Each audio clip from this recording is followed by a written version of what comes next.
Cette visite que l'on fait aujourd'hui, c'est unique dans l'année, c'est à quelle occasion? Donc on réalise cette sortie dans le cadre de la journée mondiale des zones humides. C'est vraiment cette période de l'année au mois de février, qui correspond historiquement à la convention de Ramsar qui a été signée dans les années 70. Voilà. Le but de cette réserve, finalement. Le but de cette réserve, c'est de protéger un peu tous ces zones humides. Justement, elle a été créée pour ça. C'est la richesse des zones humides qui crée un peu l'intérêt de cette réserve naturelle. Et notre travail aujourd'hui, c'est de préserver tout ça et surtout les mécanismes qui créent ces zones humides. Est-ce qu'on peut justement rappeler ce qu'est une zone humide et en particulier ce qu'on a sous les yeux, ce qu'on appelle une mare peut-être Alors une zone humide, c'est un terme qui regroupe pas mal d'éléments, que ce soit une mare, un bras mort comme on a derrière nous. Donc un bras mort, c'est quoi? C'est un ancien passage d'une rivière.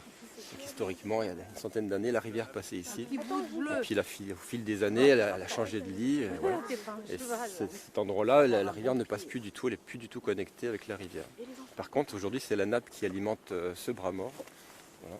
Donc on a une eau très claire, très pure, qui permet d'avoir des plantes rares aussi qui sont dedans, des libellules, des amphibiens, etc. C'est important de préserver ces endroits pour la biodiversité finalement. Donc en effet, on comprend toute la richesse de ces milieux-là par rapport à la qualité de l'eau. Hein. Mais au-delà de tout ça, les zones humides, c'est aussi des grosses éponges à tout ce qui est polluant. Donc en absorbant durant les crues tous les polluants, elle le restitue, elle le digère tous les polluants. Et alors, en général, à la sortie d'une réserve naturelle comme celle-là, l'eau elle est plutôt pure. Donc ça, c'est une très bonne chose. Il y a beaucoup d'animaux qui sont dans cette réserve. Bon, la réserve, elle comprend tous les animaux qui veulent bien y venir. Donc sur l'année, on a une centaine d'oiseaux qui fréquentent la réserve. Donc, tout l'hiver, on a aussi des canards qui viennent hiverner. Le plus beau, je dirais, c'est le printemps quand tous les oiseaux migrateurs reviennent, notamment tout ce qui est guêpier d'Europe, hirondelles de rivage, qui sont des oiseaux assez emblématiques pour nous sur la réserve. Cette rivière, le Doubs ici, a été détournée aussi, on peut dire, parce que l'homme a voulu maîtriser son cours, ce qui fait que ça pose des problèmes en fait justement qu'on n'imaginerait pas au départ pour la nature. Oui, historiquement l'homme a voulu maîtriser la rivière.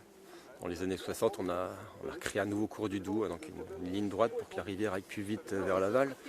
Ce qui fait que son ancien lit, aujourd'hui il est perché parce qu'en créant une ligne droite, on crée du courant, donc le lit s'est enfoncé.